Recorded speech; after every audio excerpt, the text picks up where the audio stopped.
A lot of articles came out today in the news. What I really focus on is, of course, real estate broker, managing real estate broker here in Washington State. What came out interesting, a few of them, but the first one we'll hit is the NAR, the National Association of Realtors. Chief Economist Lawrence Yun came out and gave a lot of stats. One, they're predicting 6 to 8 Fed cuts on the interest rate. That's huge. We need that. Two, it shows equity, first-time homeowners, not first-time homeowners, 415,000 average equity, where renters 10,000. It shows the the gap there between owning a home and renting a home. I can't go on about that enough. If you want to build up equity and have money in life, simple as that. Do not rent.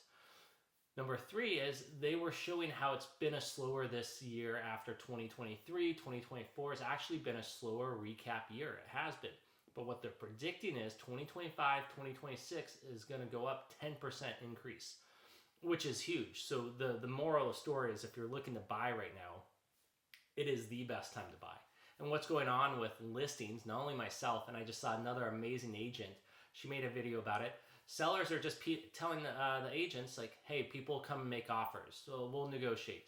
Even if they're pricing it high, or if they're pricing on point, but they're not getting offers and they're not doing price reductions, they're just expecting buyers to come out and make an offer and say, hey, well, they'll negotiate.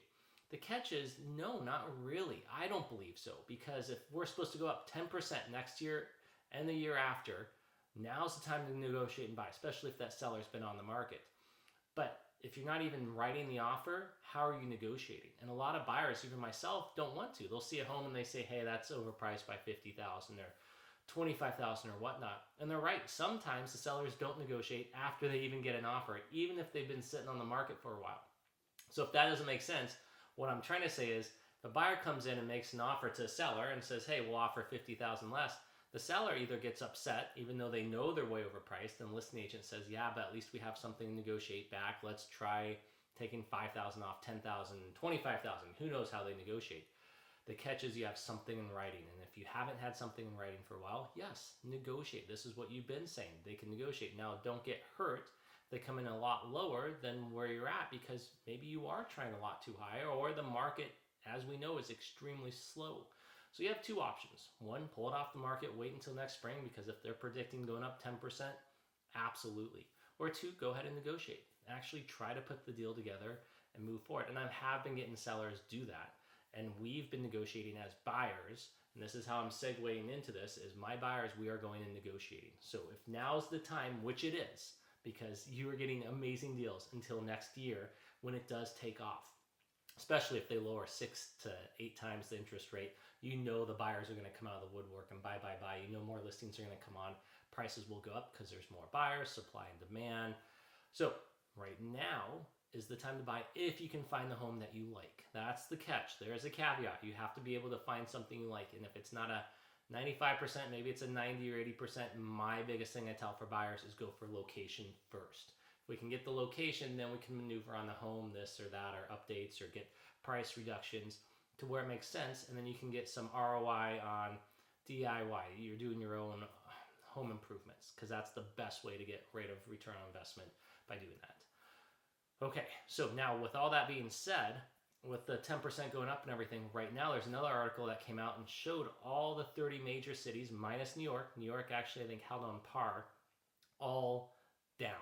Everything. Seattle, since we're doing Washington State Realtor, is minus 5% down this year. And that's why I'm telling people, you're now minus down 5%. If it's supposed to go up 10%, that's 15% you're going to lose off the top, or 5% if you're 10%, depending on how you want to look at the numbers. I think you're going to lose about 15% if you don't act right now, because one, that 5% that we've been down just goes right back to par, and then it is going to go up 10% with interest rate cuts, buyers, supply, demand, location, especially if your home is nice and clean.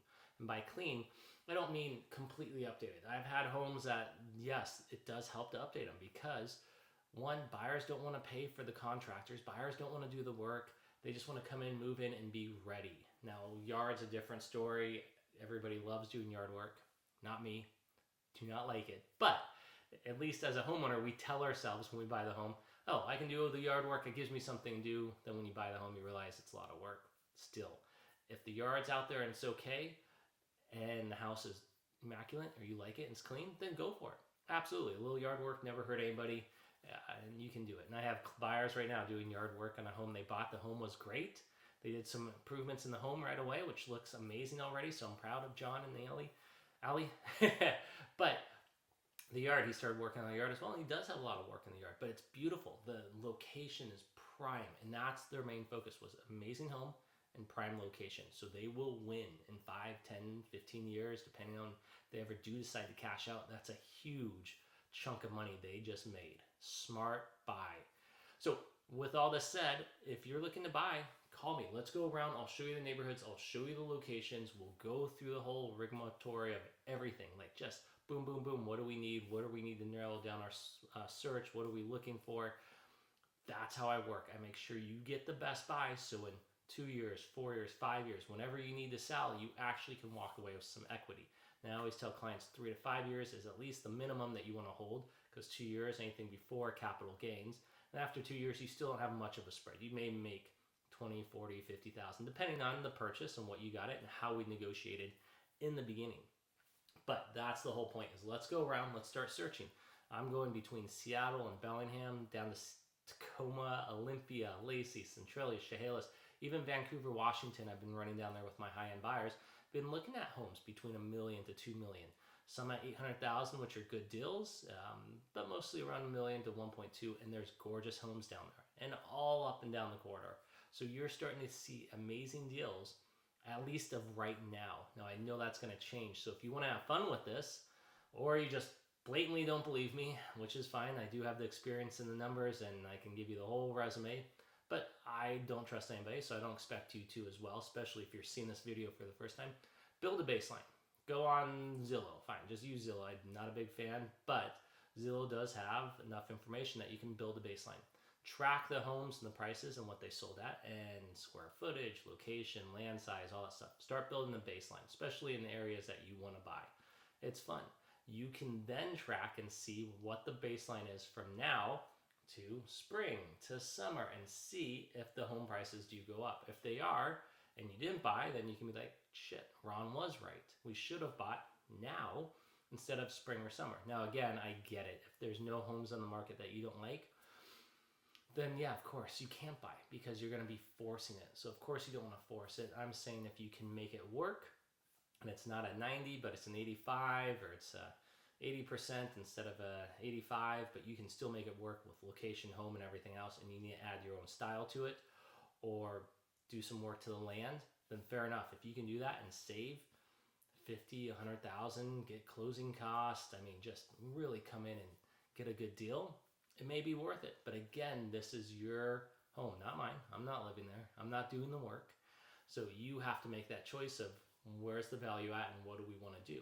And if the case is I just want to move into something and not even worry, cookie cutters may be your best solution. D.R. Horton, Lennar Homes, I mean, Rob Rice Homes. There's a bunch of good builders out there that you can just come in, buy a nice, clean, easy home. Yard's a little smaller, absolutely. Those, postage stamp size yards, but you don't have to do anything. You move in and the home's perfect. And then you're like, well, if I do want to go outside, well, it's Olympia or Seattle or Bellingham or Vancouver. You literally only have to drive 10 minutes directions in any of those cities, maybe 15, 20, depending where you live, to get outdoors, to get a park, to get a trail, to get mountain, water, wherever you need to go. So a lot of people do realize, I don't need that big a backyard.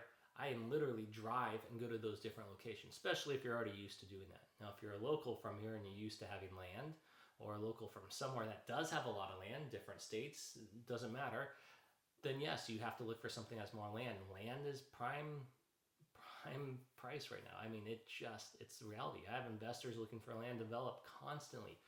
Calls on calls after the election, just daily, of different investors wanting land to build, to develop apartments, retirement homes, just home developments, everything. So land's going to be harder to find. If you do find a home with a nice chunk of land, snag it. I've had buyers this last year snag nice chunks of home, not only to negotiate, but they got nice chunks of homes with land, which is huge because we just are not making any more land. And that's the same story over and over. Now, again, take that with caveat. You can go in the BFE in the middle of nowhere and find raw land for cheap, but you are hours away from anything, or an hour, or whatever the number is, from anything. So that's the payoff. the toss-up is, okay, yes, here or there, how far do I really want to be? And I've been seeing a lot of that too. People are realizing too far out in the country and you have to drive 45 minutes an hour to the main conveniences is hard. And I've seen couples struggle with that. One wants to live downtown to walk to the cafe and yoga studio, and the other one wants to be in the country. How do you decide? Not my place. Hopefully you can come to terms and pick what's right for you. Hopefully you can find a happy medium. Or, sometimes, okay, well, we can have the in town and I can go hunting more. Or I can be out in the country, but then you're spending more money in town. It's teach your own. I digress. If you are ready to buy, again, give me a call. Captain Ron, I'm here. Make it through the whole, if you know what shirt this is, if you're my heir. If you do make it through the whole game and you don't get slimed, awesome. You've won. You've got a good chunk of money and you've nailed that real estate market, because if you can nail it with timing, and timing's not always perfect. It's going to be a long-term hold in real estate. That's the name of the game. It's not quick flips. It's not quick making money. And there's people that excel at that. And people I know personally, and I help do that. And I get that. That's a whole different ballgame. All I'm talking about is a personal single-family home, condo, whatever you're looking for.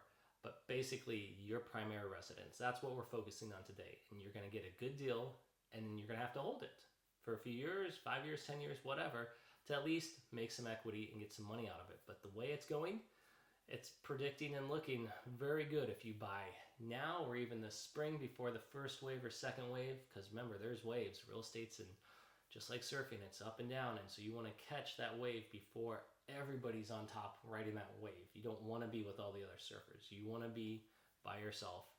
Get out there and buy while no one else is buying, because that's when you get the deals.